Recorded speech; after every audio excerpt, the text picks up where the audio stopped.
you to begin just by giving the audience a bit of a sense of who you are and how you see the question of the interfaith family today. Gabe's already given us your formal bios, so I thought I would ask for an anecdote that you think is particularly exemplary of a challenge, a joy, or just a theme facing interfaith families. And some of you, your experience is more personal, some maybe more professional, so whatever venue you want to answer from.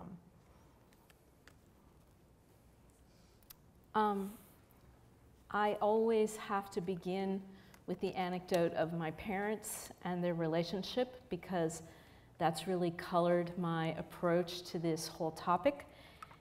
They married in 1960 after 7 years of hearing that they really shouldn't get married because they were an interfaith couple.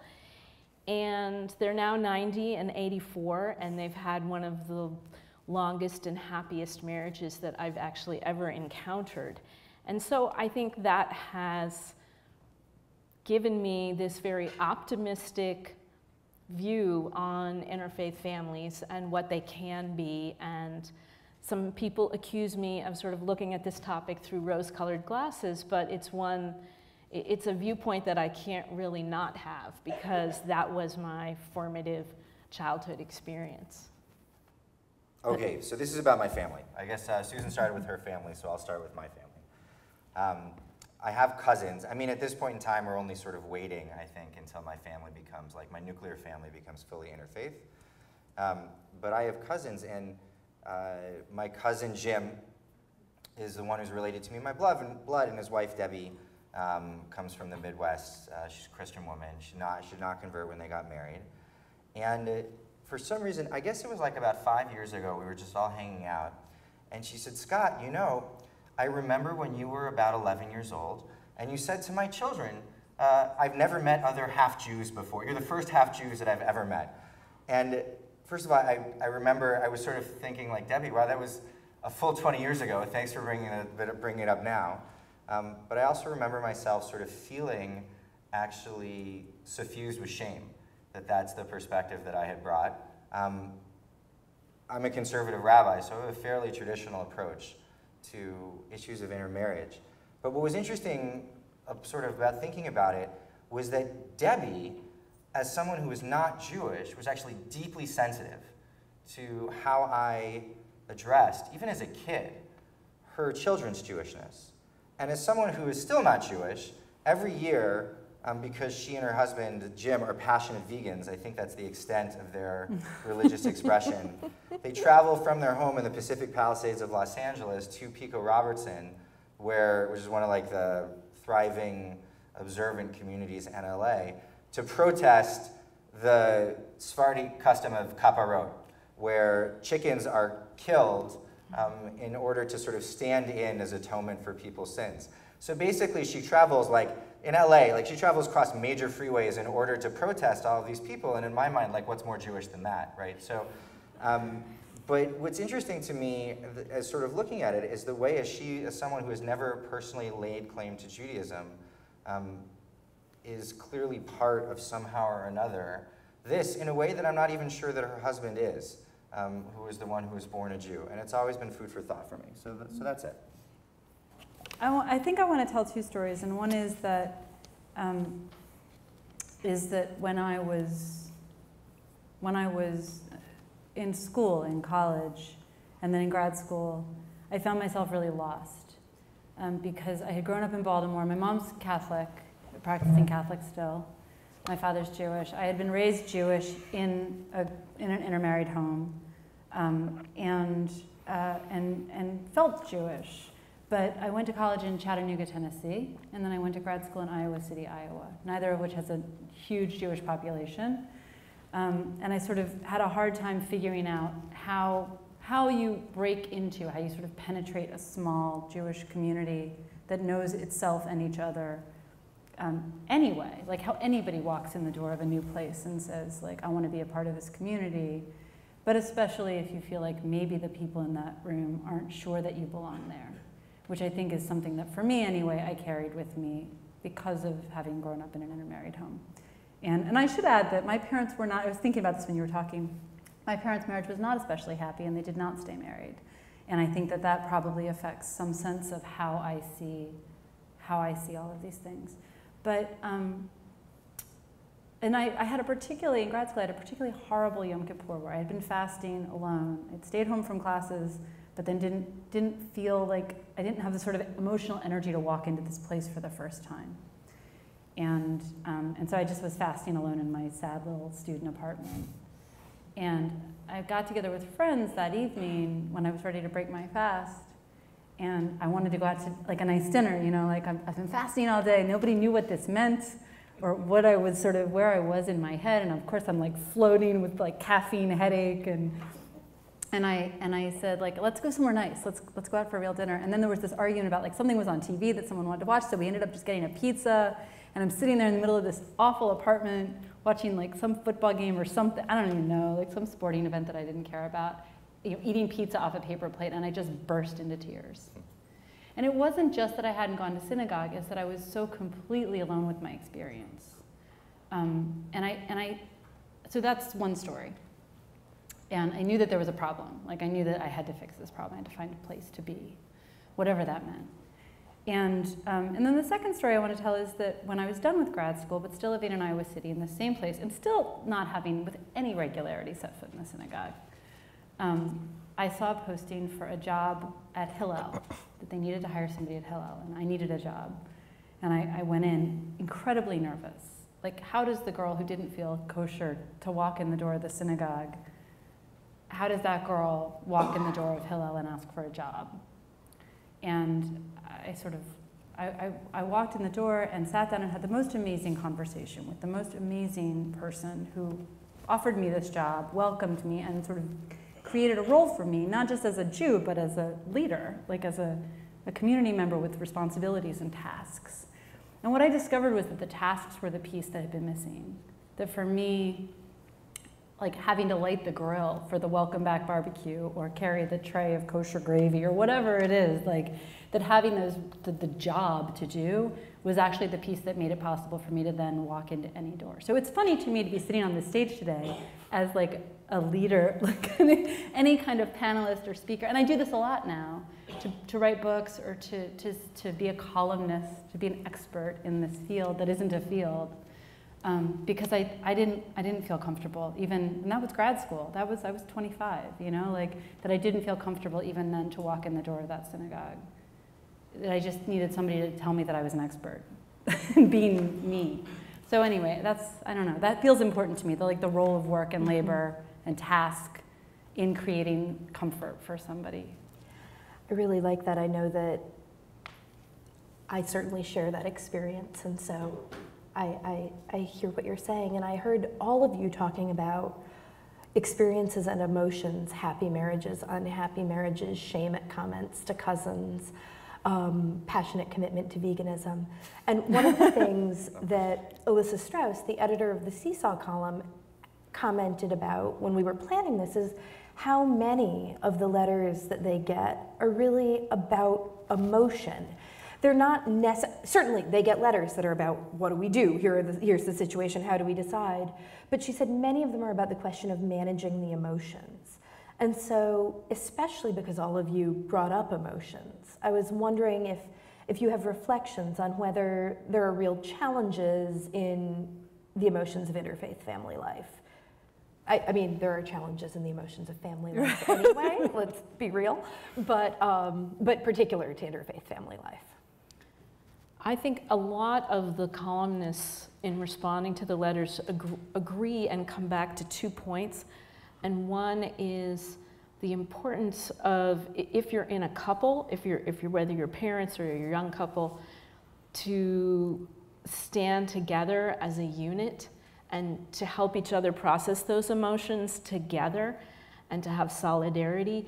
Because a lot of the emotions you're going to have when there's this very charged topic of interfaith families comes up, it's because you're facing opposition from either extended family members or clergy or religious institutions. And the importance of being a strong unit with your partner or spouse and agreeing on your approach and standing together. I think that that's helpful. The other thing is the importance of community. Whether that community is, a synagogue or, JCC related or a secular community, whatever that community is, it really is helpful to have a supportive community in order to process these charged issues. So, look, when you're a rabbi, there's just a lot of emotion. I have this superpower now, which is I can walk into a room and make everybody in this room feel guilty instantly. It's an amazing power, right? I didn't know that I was getting this superpower. I kind of hate it, but it is a fact of life. And one of the things I just sort of, I think that, yes, there are issues that interfaith families in particular deal with again and again, but I just don't see them as different in kind, only as different in degree than the issues that most Jewish American families or most American families in general. Everybody has deep feelings of being inauthentic either because of what it means to be human or because of the time in which we live. And it's always interesting to me as a rabbi because one of the things that I end up learning about the study of Torah, right, is it's not just sort of technical knowledge for the sake of superiority. Like, the more you know, the more you're able to hitch your emotions, right, to actual pieces of functional knowledge and practice. Practice becomes a way of working out those emotions. But for people who feel like they don't know, or sometimes I'll be explaining to people sort of like what the Torah says, and based on where their emotional state is, they'll be like, no, that's wrong. And I said, they'll be like, and the fact that, my 6 years of rabbinical school, become instantly irrelevant. It's amazing the way they do it, and I can't convince them otherwise. And these are deeply intelligent, passionate, these are not, right? So what I want to say is that for anyone engaging in community, right, the struggle, logistics are only the way that emotions express themselves. And I think that's true in interfaith families, but in my work, I don't find that as different than in most families. I want to say, first of all, that I have that same superpower, but I got it when I became a mom. And second, I agree. I think we like to say, and it sounds cute, and it's easy to put it out there as a sort of soundbite, to say that all families are intermarried families, right? All families are interfaith families. And I think the soundbite works, but the reason it's true is because all of these things are nuanced and specific to every individual. And when you think you have the illusion of simplicity in any human interaction, it's because you're not looking deep enough at the specifics, right? Like, so my husband's not Jewish. His name's Chris. It's not hard for people to figure out that he's not Jewish. And, but I was saying earlier, that's not why we sometimes have conflict. We have conflict because he's an introvert and he doesn't like to go to potluck suppers, and I bet there are other husbands or wives who've experienced that. It has nothing to do with whether he grew up going to church or synagogue. But I think it's easy once we have something, we say, you're a Republican and you're a Democrat, and we're going to hang this disagreement on that divide, or we're going to hang this disagreement on the religion divide, or whatever, when in fact, this is like one place we can have a battle, but we could find someplace else to have a battle too. And so I think sometimes you diffuse it by finding someplace else to have a battle. But more often it's just about getting to the nuance and sort of understanding that everything is a divide in a sense. I realized I wanted to sort of go back and ask Susan, which is, do you disagree? Ultimately, do you think that there are ways that interfaith families struggle and ways that are really specifically different than the ways that people who've been born, within both partners into a faith? I feel like, because you know much more about this from your work than I do. I don't think the struggles are qualitatively different. I really think that couples rarely argue over theology. They argue over the dishwasher, how to load the dishwasher, and whether to extend the curfew. And I know. Or they may argue about whose turn it is to take the kids to Hebrew school, but that's not because one of them didn't go up going to Hebrew school. It's because one of them wants to go to yoga and the other one wants to sleep in. Right. I generally want to sleep in. And that's not to say that there aren't challenges of being an interfaith family. There absolutely are. Part of what I write about is that there are going to be benefits of being an interfaith family, and there are going to be drawbacks. And that I just want to emphasize that there are also benefits, because I think a lot of the discourse is really focused on the challenges, and I find that frustrating sometimes. I'm glad you said that, because my next question, because I expected someone to say something about the particular challenges of interfaith families, was, are there particular joys? And so if, I really hear what you're saying about the fight about who's driving the kids to Hebrew school being about who gets to sleep in, not about who grew up going to Hebrew school. But if you're arguing that there are distinct benefits and distinct challenges, I'm wondering if you could give a couple of examples, and if the other panelists want to chime in with agreement, disagreement, other examples. Right. So I'm on Team Joy. I actually wanted to call my book The Joy of Being Both, kind of like the joy of sex. But the publishers wanted it to be shorter and punchier, so it ended up being Both. And I was sad that they cut the joy out. But the subtitle is Embracing Two Religions. And the embrace part was really important to me because, when you're in an intimate family relationship, you don't tolerate the other religion or the other person. You embrace them. Otherwise, it's not going to be a very functional family. But for me, one of the joys is having multiple viewpoints on the world as your given baseline, and that seeing from multiple perspectives, you have a sort of a more stereoscopic vision, as often the metaphor that's used. And I think in particular kids growing up knowing from birth that there is more than one viewpoint in the family, whether you raise them exclusively Jewish or Christian or with both or with no religion, they're still going to have that sense of interfaithness, because I think there's no way to avoid that. It's formative. Even if your nuclear family is exclusively Jewish, you're going to go to your cousin's communion, and you have to understand what that is, and you know that you're going to love those people because they're part of your family. And so I think loving across lines of faith is good for the family and good for the world. That's the way I would put it in short.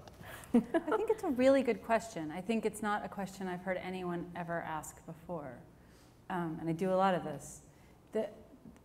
It sounds sad to say this, but because my parents split up when I was little, and you don't think of that as like a positive experience, but some of the ways in which our lives were simplified by the intermarriage. So like the holiday that was contentious was Thanksgiving, because my dad took the Jewish holidays, my mom took the Christian holidays. The only ones we had to think about were the secular holidays. So there were ways in which sort of it sorted our lives a little bit that I think actually in the long run, because it was a divorced home, simplified life. Mm-hmm. I don't know if that's really a joy, but I do think that in some ways when I look at similarly divorced families where there wasn't that divide, there was more to fight about in some ways. And the other thing I wanted to say is watching my kids grow up with an awareness of this stuff. And it's an interesting thing to be second generation intermarried, right? Yeah. So I have my parents' example, but my children also have their grandparents' example. And they know, they sort of see, they know that they are having their experience as kids growing up in a synagogue or in a Hebrew school or at holidays or whatever, but they also have all these other influences that come in. And that's really, in some ways, what may feel challenging in the first generation feels stabilized in the second, I think, in some ways. That, like, they're what they are modeling, I'm modeling for them. But the other thing that happens, and again, yeah, every marriage is an intermarriage, and every kid experiences more than one culture. But my kids really, really have involved themselves in kind of a dialogue about theology in a way that I think they've seen modeled in a home where you have multiple influences.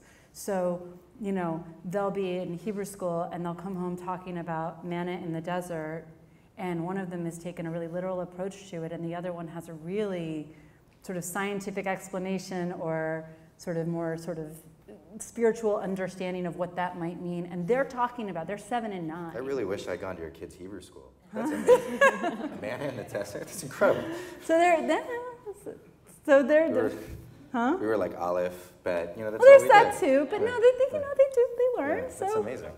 But the more to the point, they think about it and they talk about it and they argue with each other, and implicit in their understanding of religion is the argument. And I think it's implicit in Judaism too, but for them, it's so clear that they can disagree. These things can be in some ways sort of mutually exclusive and yet contained in the same family and in the same conversation. And that to me is a joy. Like when I watch them, when I listen at the door and I hear them fighting about this week's Godcast, you know, or whatever it is, there's a huge joy for that for me. I see that as well. I mean, in the survey I did of young people from interfaith homes who were actually learning both, but I think whether or not you formally learn both, you have both of those influences. I couldn't make a lot of conclusions about their identity because they were still very young, but one of the patterns that I clearly saw was that these kids from interfaith homes are very religiously curious and intellectual. Nothing's automatic. In college, they took Jewish studies, they took, you know, Eastern religion. They were consuming and absorbing, and they have that sort of interesting compare and contrast. And one of the critiques is that it's going to be too intellectual, that it's not going to have the spiritual juice. But I think there are ways you can have both. It's really important. It's really important that you turn to text or classes or travel when you don't, like what I was telling, the story I was telling about Yom Kippur, right? But I could take Jewish studies classes. I might not feel like I necessarily knew I would be welcome if I walked in the door of the synagogue, but I could totally sign up for the classes. And so I took a Jewish studies undergrad degree, and I did a year abroad in Haifa, and you know, that's sort of like those things you can sign up for, that anyone can sign up for, you sign up for those things, or I did. And so I had exactly that experience. Yeah. I read everything that I could find, and educated myself in those ways because I couldn't take anything for granted. And there were gaps, huge gaps in my education. I hadn't learned things that I needed to learn. Look, I think the friction is the birth of spirit, right? When you rub up against something, it creates an untenable sort of a feeling that has to be resolved through exploration. And if there is joy, and you know, I mean, these people love each other, so I mean, it's a family. So there's obviously going to be opportunity, but it's because apathy is not an option, right? And ignorance no virtue. And I think that, you know, because of Jewish spiritual ambivalence, which we are really ambivalent. I mean, if we had to define ourselves, we're real ambivalent. We can't decide on anything. And that's not just because of our genetic heritage. I think, so we do see a lot of interfaith couples go through like this journey together in which they discover something at the end of it that purely Jewish couples won't. Having said that, for people who are the children of interfaith families, I just find that there's a much higher probability that they will be shattered at some point in time in their life because of a comment directed their way, right? And they don't, I mean, I don't think that anybody in our time is particularly spiritually resilient, because if we really were as self-confident as we said we were, then someone saying to you, you know, you're not really Jewish wouldn't really matter. But the examples of people who heard that when they were 18, 19, 20 years old, and then left for 5 years, for 10, listen, you're allowed to be upset when someone says something really nasty to you, but the idea of not stepping into a synagogue again for 5 years because someone leveled a comment in your direction, for 10 years, you know, I think that you know, that is something that the children of interfaith families struggle with more, in a way that, you know, we have to talk about at some point. Well, we do, and I think that's why, for me, it's important for those interfaith children to have safe spaces in which to process that stuff early on and become aware of what they're going to face when they go out into the real world. And for my kids, that safe space was our interfaith families community, where they had support on both sides, and we talked about everything that they might face. And that's partly because I faced it, because I was an interfaith kid, so I knew what was coming for them. And so they're very aware of, you know, which streams in Judaism consider them Jewish, which don't, and what they would have to do if they decided to become conservative or Orthodox. They know that they're going to have to go to the mikveh. I think the problem is when, you know, you don't talk about all that stuff, and then suddenly people are shocked by it. Right. It's so true. But it's hard to get around. I mean, I had a conversion when I was like 18, went to the mikveh, did the spiel, and then, you know, spent a lot of time trying to explain to people why I hadn't had an Orthodox conversion. Yeah. So like that's the question you get. You're like, you're sort of good patting enough. yourself. Never You're like, good enough. It's never- and they're like, which mikvah? Right. And if you'd done Orthodox, it would have Mikvah, been inevitably. right. Yeah. So I mean, I guess that's the hardest question, right? Is this thing that we love, that we value, that feels important, that we've built walls around it because it feels of value, when those walls are just inherently likely to threaten someone or make somebody feel excluded. Like that's the, and I don't know, I have no solution for that, but like, yeah, that sort of I value everybody's Jewish experience, but sometimes it conflicts with my identity, period. There's just no way around it. And in some ways, I find it much easier to deal with people who are more from, because these are clear lines. Like I'm not Jewish to you, and I get that. I don't do things the way you do things, but can we have a really interesting conversation? And sometimes it's harder the closer I get to sort of where somebody is, then the friction is almost unbearable. Because it's like, I know you almost want to like me. You're almost convinced, but you're not quite there. And that's tricky stuff. So I'm going to go a little bit off book. I sent them the questions I'm asking ahead of time because in the green room beforehand, we were having this really great question. Scott said, basically as his opening comment, what would your ideal be? What would you want the world for interfaith families to look like? And Susan and Laurel were having, I don't want to call it a debate because it didn't seem adversarial, but a conversation. And I'm wondering if, I'm going to ask Scott's We'll reenact question. it. Basically, would you reenact it? Because it was really very It was interesting. great and I think, because I was completely silent during that discussion. So it worked out well for me. but I think because it gets to this thing that Laurel is raising at, I want to value everybody's Jewish experience, but sometimes your experience will conflict with my identity. And I think it also gets to this question of what kind of spaces do or don't raise people who are more resilient, because I think Scott's raising this concern that either kids from interfaith families are less resilient inherently, or they need to be so much more resilient for the state to exist in the Jewish world right now, and maybe the world. So if you would reenact, or... Well, so the infamous Pew research study that came out in 2013 found something like 25% of intermarried Jewish parents raising kids partly Jewish and partly something else. So that's what I would call with both religions. And that was a higher percentage than the percentage raising them exclusively Jewish.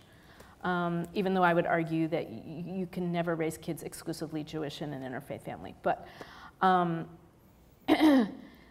this is a really important demographic, and I feel strongly that Jewish institutions need to engage with these families who are doing both.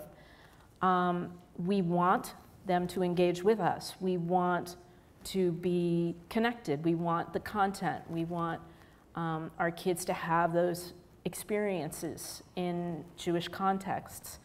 And so my radical vision was that there will be synagogues that accept interfaith families without qualifications, without saying you can't have a Christmas tree, without saying you can't also educate your child in Christianity, which is the current policy in a Reform synagogue. And that there will be new structures to allow families who want to stay engaged with Judaism to stay engaged. Even if they are providing their children with interfaith education. The majority of kids with Jewish heritage now also have Christian heritage. And I just believe that more education is always a good thing, that interfaith education is good for everybody, whether or not you're part of an interfaith family, but that interfaith kids in particular need and benefit from education in their Christian heritage as well as their Jewish heritage. So, but I'm kind of way out on the edge. I want to be on Team Joy. Team Joy. I think it's just really hard for me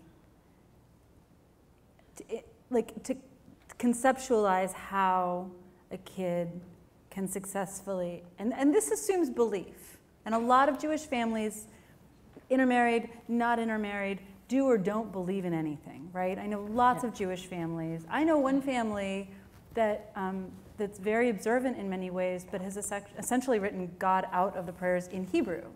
And they recite the prayers without that piece because they're atheists, but they want the ritual. We're all doing it, again, they're all intermarried families, right? Like, we're all making this up as we go along in some ways. And so for a family where there's not actual faith as like a piece, I think that that makes perfect sense to say that sort of this is history, this is culture, these are interesting ideas. These ideas can merge and blend, and you know, I'm Irish and I like St. Patrick's Day corned beef just as much as Jewish corned beef and whatever. For me, as a kid who thought about this stuff a lot, and as a kid who my best friend was Catholic. I grew up in Maryland where everybody's Catholic, and at one point we like came home to our parents and we're like, Susan's Catholic and I'm Jewish, and so we've decided we're going to be Jews for Jesus, because we had heard about Jews for Jesus, and my parents were like, no, you're not going to be, don't tell people that. That sort of, that desire to blend those things is so strong, but for me as a kid even, I couldn't reconcile this idea that my mom believed, I mean, I did reconcile the idea that my mom believed something and my dad believed something else, but it had been given to me to understand that my dad's beliefs were my beliefs and that my mother believed something else. There's an incongruity there, but it wasn't sort of emotionally baffling to me. I think I've done a lot of work with a lot of people over the last 10 years who really struggled with being given both models, like religiously, theologically, who sort of, I don't know. I guess what I'm saying is I have a hard time understanding how you can believe that Jesus is the Son of God and that he is not the Son of God. And that ultimately is what it comes down to for me, that if you are a Catholic, your mother's Catholic and your father's Jewish, and you go to church and you take communion, you take the Eucharist, that is the body of Christ, and then you go to synagogue, I don't understand how you blend those things. And that, to me, that's like the only piece that I can't reach past, but that if you believe in an incarnate God and you don't believe in an incarnate God, that's confusing for a 7-year-old. And as somebody who knows the Mass inside and out, because we didn't have extra childcare money, so I went to Mass on Sunday when I didn't go to Hebrew school. Like, I sat there and stared at that crucifix and tried to figure this thing out, and the only thing that kept me from feeling really confused was that it wasn't mine to figure it out. Those mysteries were not my mysteries. And so for me, it's just a very personal thing. This isn't about the Pew Study or sort of what's humanly possible. It's just hard for me to conceptualize how that works. I think those of us who were brought up Jewish, I guess that's all of us on this panel, tend to see Christianity as very faith and belief focused, as a kind of a binary. Either you believe in Jesus and you're Christian, or if you don't believe in Jesus anymore, then you're not even Christian anymore. And we contrast that with Judaism, which is, more of the civilization and the people, and we all know there are a lot of atheist Jews even in, conservative schools. But I think that sort of contrast and binary is breaking down. There are a lot of people who actually feel culturally Christian now. Yeah, it's not really a category, but I was reading a blog post last week by a minister who's an atheist who's writing about it. And so, yes, a lot of the interfaith families that I think are making this work are families who see these stories, biblical stories, as metaphor. Right. They are not literalists, they're not fundamentalists on either side, and so they are offering their children all of these stories as inspirational or not. And, some children, some individuals want and need clarity, and they will choose it and they will have it, and that's great. No, I did a picture book last year called The Longest Night that's a retelling of the plagues for Passover, and we did a panel that was a priest, a rabbi, and me on the stage. And it was interesting that sort of the number of people, the bulk of the people who came And who also people who've written to me about the book are Christian families who are sort of turning to Jewish text as for that metaphoric sort of way of looking at it. And basically were saying to me, I have my kids in Sunday school, but I don't believe this stuff, but you got to give them something. And so the kids are in a very literal program, essentially, but the parents and the family and the household aren't modeling that kind of literalism. So that's, Yeah, I want to make a case for, I guess, like literalism without fundamentalism. And I think that like one of the questions that is always on my mind, because I share a similar reaction, which is when someone gets up to the Torah, right? And this is something that's happening more and more and more, is that the non-Jewish partner, the Christian partner, the Muslim partner wants to get up the Torah and say the blessings over the Torah. But the Torah blessings say, Asher bachar banu mikol amim, who's chosen us from all other nations and given us the Torah, v'natan lanu et Torato, right? And the issue is not, the issue is not somehow or another that the heavens will split apart because someone who, doesn't fit the right kind of profile is standing up there. It's that the argument seems to be that it can be metaphorical but never compelling, right? Which is that the content of the two or the multiple religions that we're talking about, and this is where I belie my own bias, which is I'm in this because I find it compelling, right? And ultimately, I think there are many, many ways to experience Judaism, including atheistic Judaism, cultural Judaism, but that is not my Judaism, nor the Judaism of the community that basically I personally sort of participate in and sometimes teach in as well. And I think that, at the end of the day, what we're talking about, it's not as if, my impression is not that it's just sort of metaphorical Judaism, metaphorical Christianity, but rather that they're being supplanted by a larger value system, which is American liberalism, right? And I, by the way, am quite compelled by American liberalism, right? So I'm not saying that, but it is neither, right? And so what we're talking about, I think, is people saying, I'm of these spiritual heritages, but if I'm actually seeking to figure out what to do, I don't know that they're turning to either of them. And that ultimately is, where you and I sort of, I think, start to differ, if I understand it correctly, which I may not. Well, I just wanted to put this in the context of people are disaffiliating from religious institutions across the board, not just Judaism. Right. And, the biggest, the fastest growing group in, Pew Religion surveys is the spiritual but not religious and the religious nuns, N-O-N-E. And this is not being caused by intermarriage. This is certainly not. everybody. No, certainly not. Right. So this is everybody. So I think we have bigger fish to fry in terms of, why are the religious systems that have served us so well for so long not compelling to more people right now? I personally find Judaism tremendously compelling. I also find Christianity compelling. And I don't feel that I necessarily have to only pick one in order to find it compelling. I understand that there are limits to participation, if you haven't made an exclusive choice based on the boundaries that are drawn by, individual denominations, both Christian and Jewish movements. And I respect that. But I think the question of what is compelling and how and why isn't it right now to a lot of people is a big question that interfaith families may not be able to solve that question, but neither do I think they're really causing the problem. Can I go back to the original question for just a second? I forget what it was. Which was, what would your vision be? Oh, yeah. And so what I would like to say about that is, ideally for me, I feel like there was, in my childhood, a sort of push against Jewish content, right? It was sort of like, we'll have a pizza party at the JCC, or we'll give out bagels on the college campus, or we'll get them by lowering the bar. We're going to make this easier for everyone to come in. And that's not the same thing as inclusivity, right? It's just lowering the bar. And I feel like what happened is it's like you bring everybody in with the free bagels, and that's not compelling. That's just a free bagel, right? And so for me, it is delicious though.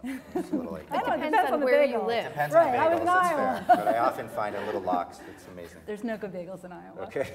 And I love Iowa. What a great statement. But It's a book title. The compelling thing about Judaism is what it has to say. And my nervousness would be, it's all about implementation, right? My nervousness would be, I want more content. I want the boundaries lower. I want it more inclusive, but the sort of stakes higher, and the content more.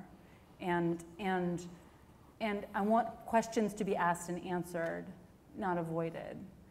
So I'm for your model if we allow for provocative questions and big thinking and sort of, high standards for understanding. And I guess the question is, if you sort of have a topic or you have a question, and what you're essentially saying is, well, this is one way of looking at it, and this is another way of looking at it, and then you allow for discourse, that's a model I can understand, where sort of somebody who is compelled by one way or the other more strongly can say, this, not that for me. What tends to happen, I think, that bothers me, and I once did an NPR piece about why I don't like interfaith seders and got all sorts of hate mail. But this thing that tends to happen where you water everything down to avoid offending anyone. Mm-hmm. And that's what I worry about when I don't want kumbaya. That to me is not what the reason for being here is.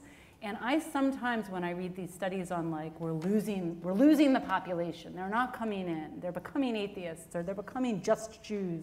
And my inclination is to say, then that's what they want. Like, I want content. I want hard questions. I want when I'm struggling with something to go to text. And I want a place that delivers that for me. And if families that are also engaging with Christianity want to be a part of that conversation, I will push against it and learn from that experience. But I would be nervous about a third grade Hebrew school class that is trying to avoid offending anyone by bringing in just the things that are most palatable to everyone, because to me, then you lose the content. I completely agree. Yeah. I think that the specificity and the depth are tremendously important.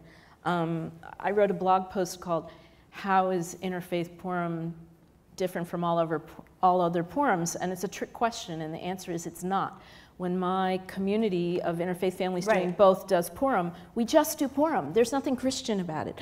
And when we do our Seder, it's just a Seder. It's just a Seder. A Seder is a wonderful thing. It's a Jewish Seder. We don't mix in anything Christian. Right. And that's really important for the kids to learn the two systems with any kind of clarity. You know, you have to have separation, and you have to have the specificity, and you have to have the jagged parts that don't fit together have to be there. Otherwise, it's deforming both of them if you try to make them. That's why, I use a Venn diagram on my book. It's not just the overlap space. It's the parts that don't overlap are equally important. Right. So because I'm aware of time and I've been watching index cards go across the room, I'm going to invite Alyssa Strauss, the editor of the Seesaw column, up to ask you questions, as she does when she drops them into your inboxes. So the first one falls under the we're all Jewish, or we're all interfaith now umbrella. And this is the question.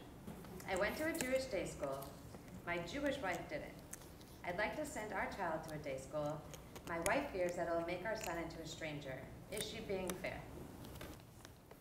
I have this theory about Hebrew schools, which is why they often don't work, especially like a generation. I know we're talking about day schools. Right, I know we're talking about day schools, which is why they often don't, why they were basically terrible, right? So there's only one Jewish activity for children that's negatively correlated with future Jewish attendance, which is synagogue religious school. At least it used to be, which meant that people who went to synagogue religious school were actually less likely to be Jewish participants later on in life. And I think that the reason is that people were basically afraid. I mean, the kinds of people that they hired were often not very Jewishly knowledgeable. They were either Hebrew speakers, but more importantly, they didn't really believe in the content that they were teaching. They would just sort of teach a Zionist Judaism in particular. And my theory is that that's the way it went, because the truth is, if religious school worked too well, parents were worried that their children would become unrecognizable to them. Right? If kids come home and say, and now we're going to keep Shabbat, right, it becomes a real challenge for the parents. What I'll say is, I just think that as you're thinking about, whoever the question asker, as you're thinking about this question, which I think is like a reasonable thing, right? It is reasonable for a parent to want to acculturate, acclimatize, to educate their child in a pathway that they personally find compelling, as long as it, on some level, opens them up to the world in such a way that they will make their own decisions when they are of sound mind and body, and maybe their frontal lobe is completely developed, which will not happen for a while. But having said that, I think that, like, I just want to say that, like, I would actually just decide not based off of theory or principle, but just by looking at the actual school that's available to you in front of you, right? If the school is a good school, if kids actually are deeply pleased and happy about their Jewish experience, if they come out knowledgeable and educated with good academics, don't worry about sending your kids there. The issue is, on some level, that, like, I think that fear created an educational system that actually failed hundreds of thousands of Jews. And I just wouldn't necessarily give in to the fear. I would encourage you to think about, like, does this school fulfill the needs of my family, but also, like, does the school work? And if it does, I would just go with the individual example rather than the overall rule. I'd also add that if the discomfort is not just like an objection based on the school itself, but on the divide between what the parent feels their maybe lack is and what the kid is going to get, which I run into that already. Like, my 9-year-old knows things from Hebrew school that I'd never learned, and that's when your kid corrects you. It's a little bit disconcerting. I feel like the solution there is adult education, and not necessarily in a formal way, but just like to say, like, this is awesome. We're all going to learn more stuff that we didn't know before. And having a kid in school does that anyway. Like, I know more about World War I right now than I ever knew, because my younger son's obsessed, and we have a trench in the backyard now. Oh, God. But, like, it is a humbling opportunity when your children start to learn things you don't know. But it can be like, when they correct you, it can be really embarrassing. So I understand the instinct, but I feel like it's an opportunity, unless you the parent really, really objects, that, like, and that is something where intermarriage, like, you know, watching my husband read picture books to my kids with words in them that he didn't understand, there's a huge vulnerability there that you have to get past. But again, we all have it, you know? It's not just an intermarriage thing. Susan, any thoughts on this one? Well, I would just say Scott's point that, you know, find out if it's a good school. For a lot of interfaith families, I think this points out that often we make decisions about the identity and the practices in our families that are based on just the realities of our geographic availability of different communities. And in New York, you're really lucky because you have, you know, 100 Jewish communities to choose out of, and 100 Christian communities, and you have interfaith family communities here that you can be part of. But if you're in Kansas and you're an interfaith family, often you have to make a really practical decision, and it's not really a theological decision. But also a non-interfaith family often has yes. to make those kinds of practical decisions. True, yes, everybody. Yeah. Thank you. The next question is, what do you tell children or even adults who express feelings of shame about being interfaith? Sounds like some of you, Laurel has gone through this herself. Scott, I have to imagine, as a rabbi, you have, well, you don't have members of your congregation, but you have people come up to you and express these feelings. So, does anyone want to start? When I started working for Hillel, I went to, you have to do like a new professionals conference thing where they send you with your whole, like the new incoming class of like first year Hillel workers, goes away for a weekend at a kosher resort, basically. And we were in this circle, get to know you games or whatever. And I said it, I just said it. I think for me it broke the seal. When I took the Hillel job, it broke the seal for all this stuff for me. And whatever shame there was, it was. But also, I'm just a loud, extroverted person, and I tell people things I probably shouldn't anyway. And so I said in this circle, like, well, I live in Iowa, I'm from Baltimore, my dad's Jewish, my mom's not, blah, blah, blah, blah, blah. And one by one, 6 other people of this group of 30 came out and found me over the course of the next couple of days and secretly were like, don't tell anybody else but me too. And one of them had like just finished his IDF service. And he told this really poignant story about how he had been in Israel and he'd been doing his service, and his mom was actually like, I think Presbyterian, but his mom was a minister. And it had made him really happy to know that he was like the only guy in the IDF with like a Presbyterian church in wherever it was, you know, saying weekly prayers for him while he did his service. And I was like, that's a beautiful story. Like, that's the kind of story we all want to have. But he wasn't allowing himself the particularities of his experience because he was ashamed. And it just was, I feel like that was sort of when I was like, this is clearly what I'm gonna do now. Like, is I'm gonna do this interfaith thing out loud. I really feel like the minute you tell somebody you have shame, you let go of it, or you begin to let go of it. It's just such a part of the process. So I think that that's my best advice, is just tell some, like, if you feel like that, tell people.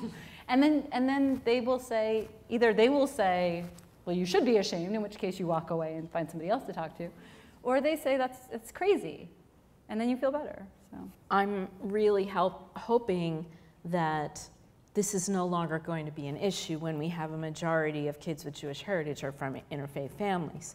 I think, you know, our generations were more likely to have that kind of experience. But I also think this is a reason why I am pushing Jewish institutions to create space for interfaith children to tell their stories and to be out and proud and all of that. And often there hasn't been that kind of space because, you know, interfaith families have challenged, you know, our existence challenges the models the way they have been, and creates fear about blurring of boundaries, fears about funding sources sometimes.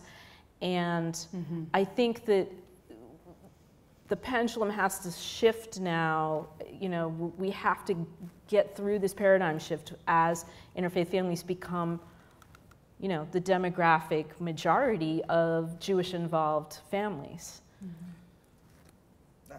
I don't know, Susan. I mean, I totally concede the demographic point. Like, do you think that, you know, do you think that there are not points in time in my life when I am with colleagues who are more observant or traditional than I do not feel shame about not being a real rabbi? Oh, sure, No, sure. I'm sorry, it's more of a rhetorical thing. What I want to point out is a few things, and because I think you're right about American Judaism in particular. But shame is such the subjective relationship of a person to their circumstances, informed by opinions by the outside world, not dictated. In the sense that shame is what we generate based on how we relate to what people are saying to us. And I think that, like, you know, the problem, even as American Judaism changes and changes and changes, like, we're still part of a world Jewish community, and we're still part of a Jewish community that goes back into the past and forward into the future, right? And the influence of that inheritance and that relationship is always going to be there for us, right? I mean, especially as Israel gets pushed further and further to the right. And what I'll say is that, like, depending on the person, you know, depending on the thing, because I found that when I say to people, don't feel ashamed, that's like telling someone who's worried, you know, don't be anxious, right? It's like, my general response at this point in time is to start learning Torah with them. Yep. Right, because it's like, it basically says some version, I mean, it's my only way of saying, with the paucity of the vocabulary that I have as a human being, as a rabbi, this is the only way that I can say, even though I mean, as a conservative rabbi, I don't consider everybody who comes through my door Jewish by a halachic definition, but it's my only way of saying I see you. And I think that ultimately the thing that I'm, you know, trying to work with some of our students is that deep hunger for the external validation that someone dressed in black with a black hat is going to turn to them and say, you're a Yid, right? Right. I'm still waiting for that. Right, I'm waiting for that my whole life. And I'm waiting for one of them to say, and I respect, you know, and I call you, you know, I'll call you Rav when you come to the Torah. You know, ultimately you know, I know you know, I mean, I know that's not the point we're making. No, but I hear what you're saying. I don't feel shame, because what I see is many streams of Judaism that don't agree with each other about who's a Jew or what I should do to conform or be called a Jew. And so I have decided to be who I am and to respect that as a conservative rabbi, these are your rules and the way you see me and the way you see other people. But I don't have a negative reaction to that. I feel like this is who I am and this is what I'm doing. And I have like roles to play in the Jewish community, and I have rabbis who do see me as a Jew. And so I think you seek out the people that affirm your identity, and that's part of building that confidence. But also just respecting that there are different systems with different rules in play simultaneously. And that's just where we are in Judaism right now. Can I add one thing, which is, I think what you said about Torah is really important. Even for those of us who didn't grow up within a tradition where they were actively learning Torah, that it's something that in my adult life I've come to, that like, this is the thing that equalizes all of us. This text is what it's about. And if this text isn't what it's about on some level, there's nothing. So can you come speak at my synagogue? so I don't know what I'm doing, right? Like I'm not a rabbi, but when I sit down with the text and somebody who knows it better than I do, not only the thing you said that like I see you, I respect you, that's great, but also this is how you get to be Jewish. Like this is the thing that makes you Jewish. And so you know, mikvah, no mikvah, conservative, Orthodox, whatever. Like you can come to the text or not come to the text. It's your choice. And you'd want to not come to the text, fine. Now go be embarrassed about that. Or don't. But I feel like that's really important, and I've never heard anybody say that out loud. That if that's the answer to the embarrassment of not feeling kosher, is to say, read with me. That to me, that's it. So Yeah. Thank you. Thank you, that was great. We actually have to wrap things up, but I'm going to take this pile of questions home with me, and they are going to be submitted to our columnists on the Seesaw, which you guys should all read on theforward.com. And we have books for sale up front. Thank you so much for coming, and the conversation will continue and continue. Thanks to all of our columnists. Thanks to Samira for leading it, and have a good night.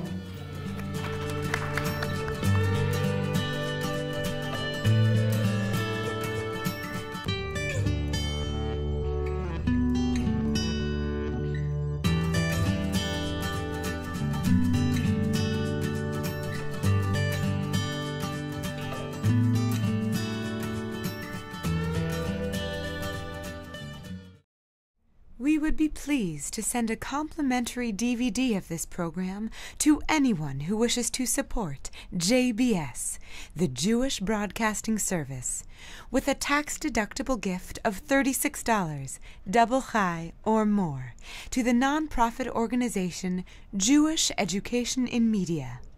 Simply visit the JBS homepage and click on the Donate button to make a donation by PayPal or your credit card. And please indicate the program for which you would like a DVD.